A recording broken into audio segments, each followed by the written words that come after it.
Oi, eu sou a Mariana Arruda, do Grupo de Teatro Maria Cutia de Belo Horizonte. Na aulaça de hoje eu vou falar para vocês sobre movimento, gesto, ação, música, ruído e palavra. O palhaço, por si só, por excelência, é um ser comunicativo. O palhaço só existe porque ele se comunica. Ele só existe se tem público. Ele só existe nessa relação. E o que é primordial para ele acontecer? A comunicação. Muitas vezes a gente, nós, seres humanos, pessoas, a gente opta por se comunicar simplesmente com a palavra. A gente acha que a palavra é mais importante que tudo. O palhaço não. O palhaço pode usar outras formas de subverter essa comunicação. Por exemplo, se a gente imaginasse em 6 quadrados, eu posso pegar, pela imagem do corpo, dividir 3 quadrados em movimento, gesto e ação. E se eu dividir os outros 3 quadrados que sobraram, pensando no som, eu posso dividir em música, sem letra, só música, ruído e palavra. Pegando então os primeiros 3 quadrados do corpo, movimento. Como seria a comunicação pelo movimento? Seria uma comunicação mais sinestésica,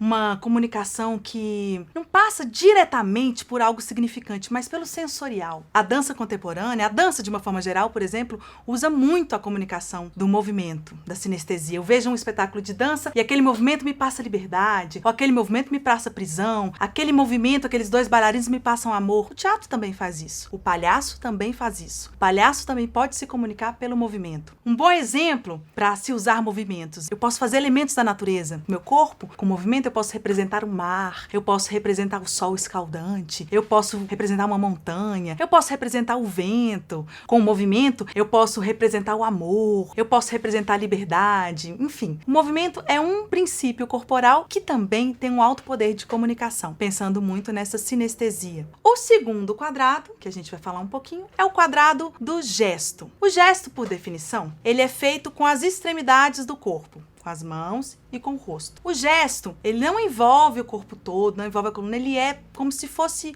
um ícone, um desenho. Eu olho para o gesto e ele já é diretamente significante. Olhei para aquilo, eu já sei. Claro que a gente tem que pensar que o gesto, a comunicação pelo gesto, tem uma variante enorme de acordo com a cultura, de um país para outro, de um continente para outro. Algo que significa aqui no Brasil, um gesto que significa aqui, lá no Japão pode significar outra coisa. Então, exemplos de gestos, né? A gente pode pensar em 1 milhão, mas, por exemplo,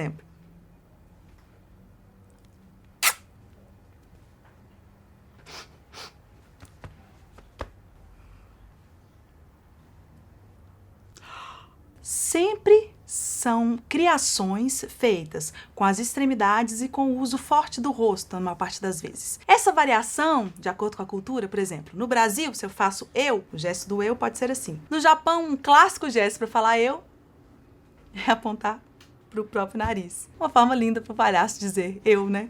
Poderíamos ser nós, japoneses, falando eu, apontando para o nariz. Aqui no Brasil, se eu faço chispa, casca fora, em outro lugar do mundo pode não significar nada. Então o gesto varia muito de acordo com a cultura. No México, por exemplo, obrigada, eles fazem uma coisa assim. Vai atravessar a rua na faixa de pedestre, o carro para e você... Eu até entendo, mas no Brasil a gente faria algo, né? No Japão a gente faria algo. Então vai ter uma variação, eu posso entender, mas não seria usual daquela cultura. O palhaço, ele pode fazer muito uso de gestos, ele pode colorir muito a sua comunicação com gestos. E isso, se você pensar, a criança faz muito isso, né? A criança aprende a falar, a gente usa muito gesto. Quando eu vejo um adulto conversando com uma criança, eu vejo quantos gestos ele usa para colorir aquilo, para ensinar a língua, para ensinar a fala, né? Para ensinar a comunicação. O último quadrado do corpo seria, então, a ação. Se eu penso em ação, uma forma muito interessante da gente pensar ação seria pensar num verbo. A ação, ela é mais complexa, ela começa num lugar, termina em outro, envolve todo o corpo, tem uma complexidade maior do que o gesto e do que o movimento. E a ação também, ela pode ser composta por uma sequência de movimentos, uma sequência de gestos e junto isso vira uma ação. Então, a ação de escovar os dentes, a ação de fazer um bolo, de cantar parabéns, de subir uma escada, de chegar em casa. A ação, ela é mais complexa e ela é um dos princípios do teatro, né? A gente estuda a ação, não é só o texto, né? Às vezes eu pego um texto, eu pego Shakespeare, como que eu vou colocar ação nesse texto? Às vezes nas rubricas os textos vão lá explicitando que ação você tem que fazer, mas às vezes parte do ator criar as ações para aquele texto escrito. Pulamos agora, então, para pensar na comunicação sonora, nos outros 3 quadrados do outro lado. O primeiro quadrado sonoro seria o quadrado da música, a música sem letra, a música, a melodia. O palhaço, ele pode fazer muito isso. Tanto usando uma trilha pronta, né, que ele coloca lá e vai jogar com aquela trilha, né, clássico. Se a gente pegar os filmes do Fellini, vão ter músicas lindas, criadas para aqueles filmes, criadas inclusive para cenas de palhaço, que a gente vê muito em aulas de palhaço, né? Se eu pego, sei lá, um filme como Amélie Poulain, que tem uma trilha composta para ele também que é super clownesca, muito usada nas aulas. Isso inspira, cria atmosferas. Nos espetáculos também, a música, né, a inserção de instrumentos, às vezes eu levo um tapa, faço pá no prato, tem uma bateria, ou tem um violão, ou tem um piano, a música instrumental, né, feita com instrumento, ela entra para compor aquela cena. Mas o palhaço pode também usar a música usando apenas o seu corpo, compondo. Ele pode cantar assoviando, ele pode cantar fazendo... Ele pode, de repente, se apaixonar, então ele olha para uma pessoa na plateia e se apaixona, ele... Ou ele pode ter medo de alguém... Inclusive, referências de músicas que já existem, músicas clássicas no cinema, na televisão, na cultura popular, para brincar com essa significação. Como que seria colocar essa música nesse lugar? Músicas de amor a gente tem muitas. Por exemplo, né, as clássicas, a marcha nupcial, a marcha fúnebre, são muito usadas pelos palhaços. E o palhaço pode usar o seu corpo, a sua voz, o seu aparelho fonador, para criar, para reproduzir essas canções. E isso, por si só, já tem uma característica jocosa. O segundo quadrado sonoro seria o quadrado do ruído. O que seria o ruído? A gente tentar reproduzir também com a nossa voz sons do ambiente, sons de objetos. A onomatopeia é a reprodução do ruído escrita, né? Pensando que fonema que a gente tem para reproduzir aquilo, não exatamente como é, mas como a gente poderia grafar aquele som. O ruído teatral seria fazer essa onomatopeia ao vivo, fazer usando o seu aparelho fonador. O palhaço tá lá, ele vai fazer uma cena que toca o telefone, ele fala...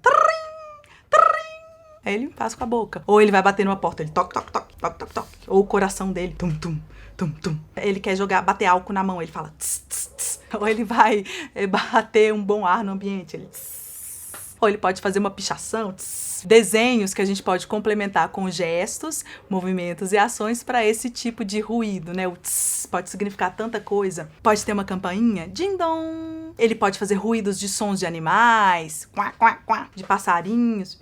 Por aí vai, o palhaço pode construir muitas imagens sonoras. Elas começam pelo som e a gente já imagina um mundo inteiro a partir desses ruídos onomatopeicos. E o último quadrado sonoro seria o quadrado da palavra, que seria a equivalência, então, da ação. A palavra tem uma complexidade maior, ela já é diretamente significante. Eu estou dizendo tudo ali. Isso também varia muito da cultura, né? Não só com o idioma, mas também com a cultura. Às vezes, até no próprio Brasil, a gente viajando pelo Brasil, a gente vê a diferença não só das palavras usadas, né, dos pequenos dialetos que a gente tem aqui, mas também da forma de construir. Por exemplo, a gente está aqui em Minas, a gente tem um jeito de falar, não é o sotaque, não é só isso, mas uma forma de construção da dramaturgia, da forma que eu vou contar. Se eu vou pro Rio é diferente, se eu vou pro Pará é diferente, se eu vou pra Bahia é diferente, se eu vou pro Ceará é diferente, se eu vou pro Rio Grande do Sul é diferente. Então, tem toda uma contextualização cultural, né, local, assim. E até dentro de Minas, se a gente viaja, né, Minas é um estado enorme, então cada região, cada cidade ainda tem uma peculiaridade, assim. E é muito interessante o palhaço trazer isso pro seu trabalho, né, trazer o seu local pro trabalho. Como que é pra mim isso? Eu vou mostrar o meu mundo. Então, o pensamento sobre a palavra, ele não é tão simplista, assim, ele é diretamente significante. Não, eu também posso escolher que palavra que eu vou usar, qual a importância que eu vou dar para aquela palavra, né? No teatro, isso é muito importante, assim, não é à toa que tem os dramaturgos que pesquisam, escrevem, lapidam aquele texto. O palhaço, ele é dramaturgo de si mesmo, então ele vai estudar as palavras que ele quer dizer, né? Como que é que o palhaço escolhe? Inclusive as palavras que ele não quer dizer, né? Como que ele quer... Às vezes o palhaço vai usar aquela palavra, mas ele não sabe, ele vai dizer errado, aí ele vai tentar consertar, ele vai... Então, assim, a palavra, ela também pode ter uma vasta gama de possibilidades de produção de conteúdo cômico. Então, a gente tem que escolher muito bem onde usar,